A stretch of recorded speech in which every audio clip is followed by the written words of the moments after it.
నమస్కారం. ఈరోజు ఖగోళంలో బుధుడి ధనుస్సంక్రమణం జరుగుతోంది. అంటే నవగ్రహాలలో బుధుడు వృశ్చిక రాశిలో నుంచి ధనుస్సు రాశిలోకి ఉదయం 7:24 ప్రవేశిస్తున్నాడు. అలా ధనుస్సు రాశిలోకి ప్రవేశించిన బుధగ్రహము మళ్ళీ జనవరి 17వ తేదీ మకర రాశిలోకి ప్రవేశిస్తుంది. అప్పటి వరకు ధనుస్సు రాశిలోనే ఉంటుంది. కాబట్టి ఈరోజు ఉదయం 7:24 నవగ్రహాలలో బుధుడు ధనుస్సు రాశిలోకి ప్రవేశించటం వల్ల ద్వాదశ రాశులలో 4 రాశుల వాళ్ళకి జనవరి 17వ తేదీ వరకు బుధుడి అనుగ్రహం వల్ల విద్యారంగంలో, ఉద్యోగ రంగంలో, వ్యాపార రంగంలో అద్భుతమైన శుభ ఫలితాలు కలుగుతాయి. మిగిలిన 8 రాశుల వాళ్ళు మాత్రం విద్యా, ఉద్యోగ, వ్యాపార రంగాల్లో బుధుడిచ్చే వ్యతిరేక ఫలితాలు అధిగమించాలంటే బుధుడికి సంబంధించిన మంత్రం చదువుకోవటం, బుధుడికి సంబంధించిన ప్రత్యేకమైన పరిహారాలు చేసుకోవటం ద్వారా బుధుడి బలాన్ని పెంపొందింపజేసుకోవచ్చు. జ్యోతిష శాస్త్రపరంగా గోచార జ్యోతిష గ్రంథాలు ఏం చెప్తున్నాయంటే, మన జన్మరాశి నుంచి లెక్కబెట్టినప్పుడు వచ్చే 2వ రాశిలో కానీ, 4వ రాశిలో కానీ, 6వ రాశిలో కానీ, 11వ రాశిలో కానీ బుధుడు ఉన్నట్లయితే అలాంటి బుధుడి సంచారం విశేషంగా అదృష్టాన్ని కలిగిస్తుంది. బుధుడు ఈరోజు ఉదయం 7:24 ధనుస్సు రాశిలోకి ప్రవేశించాడు. కాబట్టి బుధుడి ధనుస్సంక్రమణం యోగించే 4 రాశులలో మొట్టమొదటి రాశి వృశ్చిక రాశి. ఎందుకంటే వృశ్చిక రాశి వాళ్ళకి బుధుడు 2వ స్థానంలోకి మారాడు. కాబట్టి ఈ రోజు నుంచి జనవరి 17 వరకు వృశ్చిక రాశి వాళ్ళకి వాక్కు పరంగా తిరుగుండదు.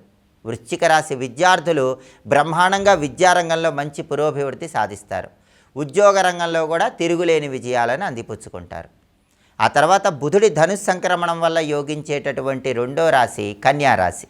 ఎందుకంటే కన్యారాశి నుంచి చూసుకున్నప్పుడు కన్యా, తుల, వృశ్చికం, ధనుస్సు. బుధుడు మారిన ధనుస్సు రాశి 4వ రాశి అవుతుంది. కాబట్టి కన్యారాశి వాళ్ళకి ఈ బుధుడి సంక్రమణం అనేది యోగిస్తుంది.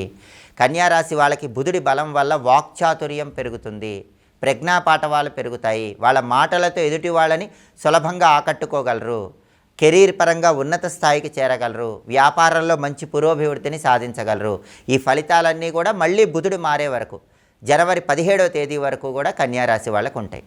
ఆ తర్వాత బుధుడి ధనుస్సంక్రమణం వల్ల యోగించేటటువంటి 3వ రాశి కర్కాటక రాశి. ఎందుకంటే కర్కాటక రాశి నుంచి చూసుకున్నప్పుడు కర్కాటకం, సింహం, కన్యా, తుల, వృశ్చికం, ధనుస్సు. బుధుడి మార్పు 6వ స్థానంలో జరుగుతోంది. 6వ సంచారం కూడా బ్రహ్మాండంగా యోగిస్తుంది. కర్కాటక రాశి వాళ్ళకి బుధుడు 6వ స్థానంలో ఉండటం వల్ల విద్యార్థులు కర్కాటక రాశి వాళ్ళు కొద్దిగా కష్టపడితేనే అద్భుతమైన విజయాలు అందిపుచ్చుకోగలరు, పోటీ పరీక్షల్లో అత్యున్నత స్థాయిలో రాణించగలరు. ఎవరైనా కొత్తగా ఉద్యోగాల కోసం కర్కాటక రాశి వాళ్ళు వెళ్ళినట్లయితే ఇంటర్వ్యూల్లో కూడా కొద్ది కష్టంతోనే బ్రహ్మాండంగా రాణించి అర్హతకు తగిన ఉద్యోగాన్ని పొందగలరు. వ్యాపార రంగంలో కూడా వాళ్ళ తెలివితేటలతో ఎక్కువ లాభాలు పొందడానికి కర్కాటక రాశి వాళ్ళకి జనవరి 17 వరకు ఈ బుధుడి ధనుస్సంక్రమణం అద్భుతంగా యోగిస్తుంది. బుధుడి ధనుస్సంక్రమణం యోగించే ఆఖరి రాశి 4వ రాశి కుంభరాశి. ఎందుకంటే కుంభరాశి వాళ్ళకి ఈ బుధుడి ధనుస్సంక్రమణం అనేది ఏకాదశ స్థానం అంటే 11వ స్థానంలో ఏర్పడుతుంది. 11వ స్థానంలో ఏ గ్రహం ఉన్నా సరే ఆర్థిక, ఆరోగ్య, కుటుంబ సమస్యలన్నీ తొలగిపోతాయి. ప్రధానంగా బుధుడు విద్యాకారకుడు, ఉద్యోగకారకుడు, వ్యాపారకారకుడు. కాబట్టి కుంభరాశి విద్యార్థులు కొద్దిగా కష్టపడితేనే బ్రహ్మాండమైన ర్యాంకులు తెచ్చుకోగలరు. కుంభరాశి ఉద్యోగస్తులు పెద్దగా శ్రమ పడకుండానే ఉద్యోగ రంగంలో మంచి పేరు తెచ్చుకోగలరు. అలాగే కుంభరాశి వ్యాపారస్తులు కూడా ఊహించిన దానికంటే రెట్టింపు లాభాలు వ్యాపారంలో పొందగలరు. కాబట్టి ఈరోజు ఖగోళంలో ఉదయం 7:24 నవగ్రహాలలో బుధుడు వృశ్చిక రాశిలో నుంచి ధనుస్సు రాశిలోకి మారుతున్నాడు. కాబట్టి ఈ బుధుడి ధనుస్సంక్రమణం అనేది 12 రాశులలో 4 రాశుల వాళ్ళకి అద్భుతంగా యోగిస్తుంది. వృశ్చిక రాశి, కన్యారాశి, కర్కాటక రాశి, కుంభరాశి. ఈ 4 రాశుల వాళ్ళకి మళ్ళీ బుధుడు మకరంలోకి మారే వరకు అంటే జనవరి 17 వరకు ఇది అద్భుతంగా యోగిస్తుంది. మిగిలిన రాశుల వాళ్ళు మాత్రం బుధుడి బలాన్ని పెంపొందింపజేసుకోవటానికి బుధుడికి సంబంధించిన కొన్ని సులభమైన విధి విధానాలు పాటించాలి. వాటిలో ముఖ్యమైనది కూష్మాండ దానం.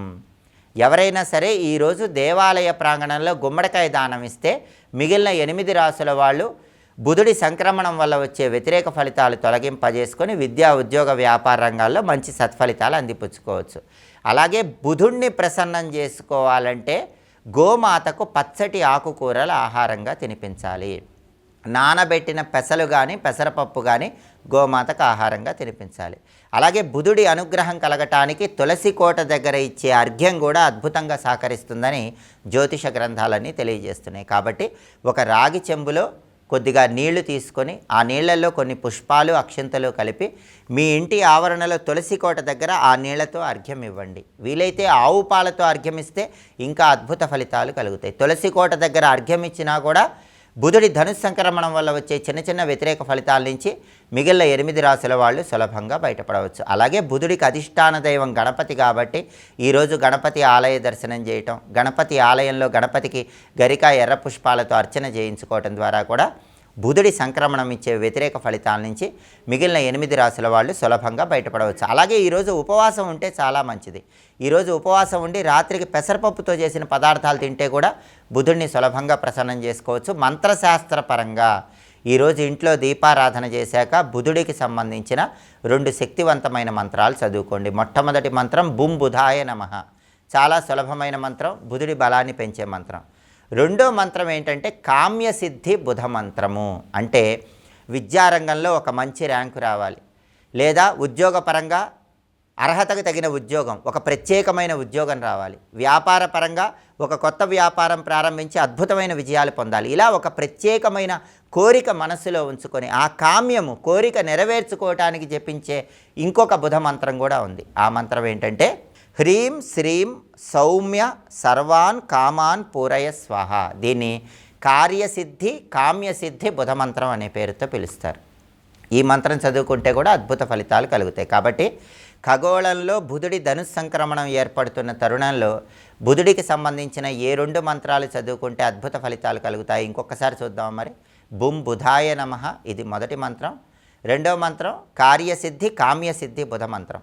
హ్రీం శ్రీం సౌమ్య సర్వాన్ కామాన్ పూరయ స్వాహ. మంత్రజపం చేయండి, బుధుడి పరిహారాలు చేసుకోండి, సమస్త శుభాలను సిద్ధింపజేసుకోండి. స్వస్తి.